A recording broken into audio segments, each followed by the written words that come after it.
go right up under the bow as they normally would.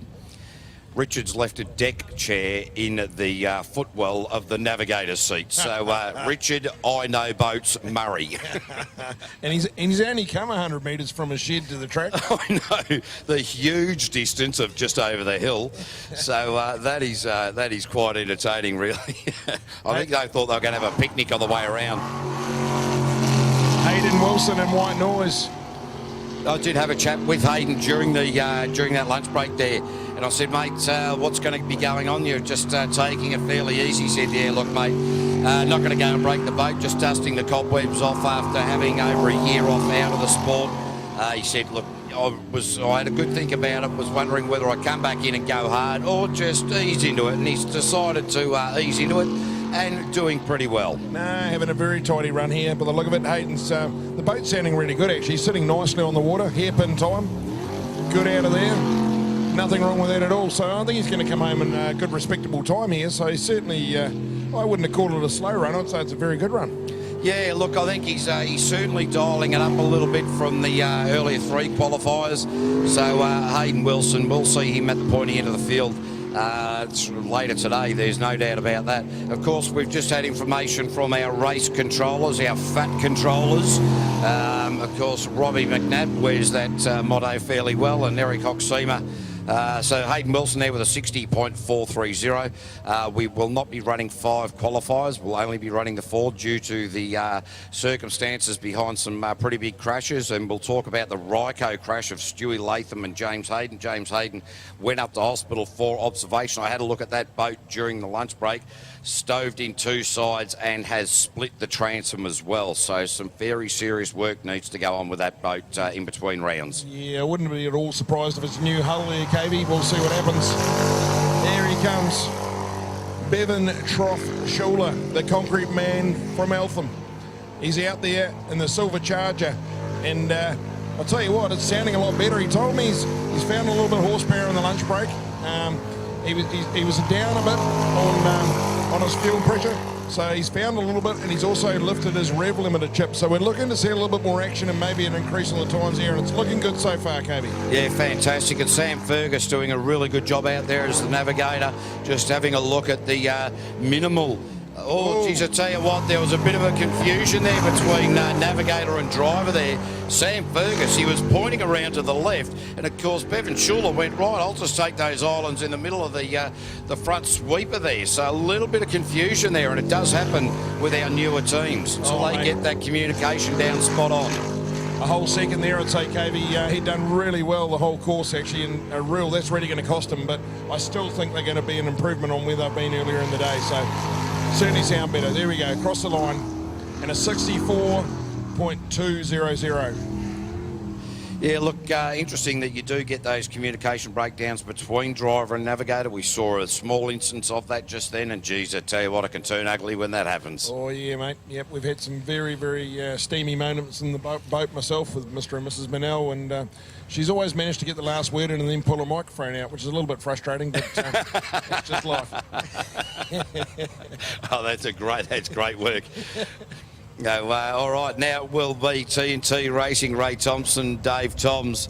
Had a chat to these guys during the lunch break. They're just having a cracker of a day. They are just 2 happy blokes, just love their racing. And I was a bit cheeky with them, and they just said, you silly young bugger. But look, really good guys. TNT Racing, of course, Ray Thompson from Whangamata, Dave Toms from Yopio. So a bit of work for these two to catch up. And oh, look, this boat is just looking good. And you called it early in the day, Leighton. You said if these guys can get some, reasonable runs in the first 2 qualifying, we'll see some great things from them. And we're seeing exactly that. Although he's rubbed it up on the tyres at the top part of the course. Yeah, no, I mean, Ray's confidence, you can tell he's a real confidence driver, and obviously he's got it back because he's really ripping a good one out here at the moment. Bringing home strong here. If he finishes good, I would say this will be his best run of the day. Very nice out of that sweeper. Bringing home now up the top end of the track, and then the big fast finish come home. Let's see if Ray can break his best time. Here he comes across the board. 57.150. Great effort. Yeah, that was a really good run there from Ray Thompson. Traditionally, what we see after the lunch break is everybody sort of got that relaxed mode again. People tend to actually go a little bit slower in general. Be interesting to see how this qualifying 4-round rolls out with those things in consideration. Did find out that Greg Reardon has torched his boat, so the adrenaline machine out of Inglewood, that will not be competing any further in the day. Disappointing into those guys. Yeah, out of limits as well from Wellington. That's also blown a motor, so we've got 2 teams out there. So here we come, Aquaholic, Buttercup. Now, I did have a chat to the Buttercup during the lunch break, just trying a few things, making a few slight changes with the boat. And the reverse bucket's gone down, and he's just plummeted the nose of the boat. I was just about to say, he's put his hand up. Yeah. That is never any fun. That looked like a reverse bucket failing to me. Yeah, it certainly did. That's exactly what's happened there, and it's with the hand up, he's well and truly past the start-finish line, the 100 metres. So he won't. Unfortunately, this race will be a DNF for Buttercup there, and the guys are going straight to the reverse bucket. So whether it's just popped off its cogs, or Buttercup has actually managed to nudge the lever on the way through there. Certainly you can see how quick the brakes come on when that reverse comes down. Interesting that he was carrying a bit of speed through there. It washed off a little bit of speed in that transition. So when the reverse bucket comes down, if it sticks down and you're going full noise, it doesn't actually works as a brake, but it doesn't do what you hope it's going to do and slow the boat down. It just throws the boat straight to the bottom of the pond. So Daniel Reid, very lucky to get away with that and not sink the Aquaholic. Well, he's managed to fire her up, so he'd be happy to trundle back to the pits there and say, which will make a big difference. We could have a bit of a, we've got Stinger come out to try and rescue as well. So 2 Stingers in the pond at the moment, so we'll see what happens. No, they should just Buttercup. Yeah, exactly. That'll be very, very disappointing for those guys. But interestingly, Tim and Debbie Edhouse in the Liquid Addiction, the next boat that should face the starter, of course, during their previous run, they parked it up on the tyre wall in the spin-out pool there. Now, I spoke to Tim. I said, well, what was the go there? He said, we're having a bit of trouble. The blades in the jet unit seem to be seizing up a little bit. And because we were coming in there at low revs, that's exactly what happened. They seized it up, so they're working on it. Can't work out why it's all out of shape enough to seize it up. So, yeah, a few issues going on there. Interesting, yeah. A lot of talk in the pits at the lunch break. Great to get around some of these teams and find out, whether winning, losing, and what sort of mods they're doing. 99% of teams are always working on their boats to try and find that extra second, half a second, whether it be a set of blades, a dial up in the fuel, anything really. They'll try and trim their boat up, trim it down. There's all sorts of little nicks and knacks, different set of fins. Doesn't look much. Boats all look the same, but it's little mods that make a massive difference. Yeah, and when you talk about fins, these boats have 2 fins right at the transom at the back of the boat and one up in front of the intake for the jet unit. You change these blades by 1 millimetre in length and 0.5 millimetre in depth, and that can make all sorts of differences depending on the rotation. Absolutely, yep. Even the water, just the way the water is, whether it's the thick water or not. So basically what we've got is creek water we're running in here today, and it's all a lighter water, so it'll spin up nice. It can affect blades, all sorts. So it's only minute, but it makes a massive difference when you're searching for that big 0.5 of a second to get there. Interestingly, you talk about water conditions. In Australia, we run generally a very heavily clay-based kind of tracks, and the water is a lot more buoyant. So and of course New Zealand having the fresher style or the fresher kind of water, it makes a big difference. Sometimes the Australian teams coming to New Zealand can't quite dial the boats in because they're used to pushing out thicker water or more viscous water. So all of these little changes do make a difference. And I do know that Keenan Lang from the Fat Buddy race team over there in Canada, they were talking about using a desalinator and testing out the density of the water to be able to work out what type of blades and setup they were going to use for their boats. So all of these little tricks that people are starting to use. By the way, Keenan did say to me, keep that a secret. We've only just let it out around the world. It's all good, mate. No, yeah, that's right. Thanks very much, Keenan. I'm Going to go and tell Kelly about that tonight, so there we go. Yeah, that's it. So some other news that came out of the pits, of course, Pip and Poppy in the link engine of the Superboat, the all-girl team. They went out in their run earlier and they changed some fins, and as they were heading up through the sweeper, they were both sitting there saying to one another, oh, geez, that feels good, and then they just completely forgot about what they were doing, felt as they were just having a in-house conversation, and then realised they needed to concentrate on the rotation and had buggered it up by then. So it's all interesting during the lunch break to find out what's been going on, the nitbits out of the pits. So yeah, it makes a good story at the end of it. So I'd say Tim and Debbie are about to be released off a trailer here, so I'd say we're going to be back in action here on track any moment in the Stinger Group B Qual 4.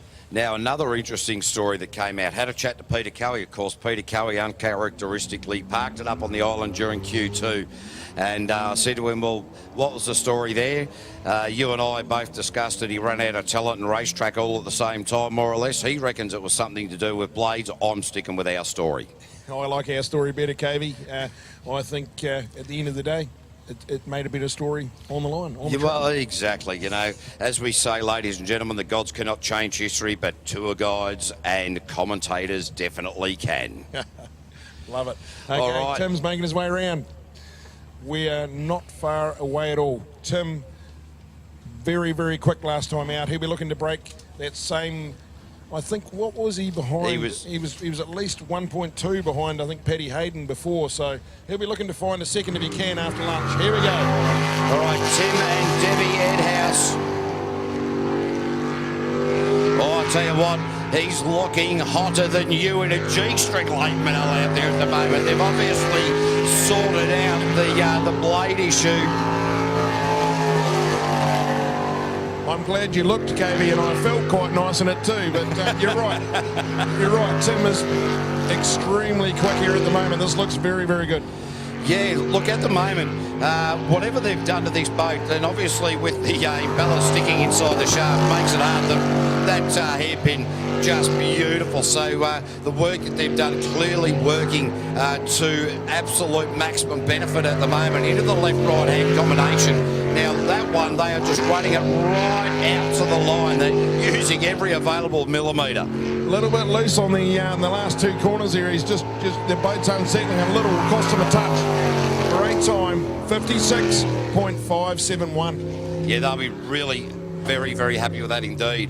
And well, once we get into the finals, we'll get the sheets so that we can accurately, talk about what's happened previously with accuracy. Unfortunately, the computer systems we get a few little glitches with the amount of electronics that we have up here. As we might have said earlier, we've got 4 computers that you and I are looking at. Yeah. There's another 2 behind us, and there's another 4 just outside here as well. So, mate, I'm all up and down like Siamese twins on a trampoline trying to figure out what's going on half the time. She's a data dream special. Here comes a cracker of a run. This is a pretty looking boat. This happens to be Girl Talk. Very pretty lady driving it. Oh, yeah, geez, I tell you what, you couldn't say anything else given it's your wife on board there, mate. So Kelly Minella, Cherie Patterson doing the navigational duties. Kelly just squared that up on the exit to the tightening of the nut up the top end there, but carries the number 3 NZ from last season very, very proudly indeed in her rookie season behind the wheel. Bogged it down a little bit. I thought it was going to get bogged down a lot more, but managed to pull it, the buoyancy of the bow of the boat, managed to pull it up. So Kelly Minella, I'll tell you, hairpins have been a little bit of her nemesis, but she seems to be getting on top of it. Yeah, I think a little pep talk at lunchtime with Kel's just to raise the bar a bit, and it's certainly she's got the bit between the teeth at the moment, so this will be great. Yeah, you might need to call yourself the hairpin if she's getting on top of it, Leighton, so... Love it. Yeah, we wanted to get 2 seconds down on the last run, and she's certainly on target for it, so let's see how she goes coming home. Good start. Great one. Good run for Kelly Minella with a 57.886. Puts herself at a P3 and better. That's those 2 seconds she was talking about. So next time out, it's going to be a bit harder to peel another 2 out of it, but she's going to give it a crack. So great effort there, Kels. Look, I think Kelly Minella, with her experience as a navigator alongside yourself and, of course, Rob Kohli in a superboat, the speed at which she's coming up in the Group B would seem a lot slower in her mind. But, of course, now she's got to think about steering her way around as well instead of just pointing the way around. So while the speed difference is down, the concentration level is up. That's right. Multitasking's all happening. Okay, Paddy Hayden with a big final shot. Now, Paddy Hayden, during the lunch break, he's always, when things are going well for Paddy Hayden, he's always good to have a chat to. When things aren't going well, you better just keep your distance. But I had a chat to him and said, so, Patrick, what did you do during the last one? He said, well, I thought we saw a nice piece of real estate out there on the left going up the sweeper, and then I thought I'd just take Jay back around to recheck out that piece of real estate and whether we'd make an offer on it or not. And that's about as much sense as Paddy Hayden could make during the lunch break. This is an extremely tidy run so far. Lovely out of that hairpin. Well done, Paddy. This will be an absolute cracker of a run by the look of it. Paddy's going to put down some time to beat here by the pulled out a little bit going into the bottom end of the course. Yeah, look into that through the flip flops, the left and right hander there, just eased out of it. But Paddy Hayden looks on top of his game at the moment. Coming in through this finish line, Paddy Hayden is straight to the top with a 55.221, some 1.3 seconds quicker than his mate Tim Edhouse. Oh, mate, that was quicker than a roo in a bushfire. That was a great run. Well done, Paddy. So really good to see the boys and girls in the Group B just sort of at the right time of the day, just setting it up that way. And I tell you what, Leighton, you're going to get in more trouble than the bloody Catholic Church the way you're going, mate. But as we now go to the Fowler Homes Group A qualifying round at number 4, and we do believe this will be the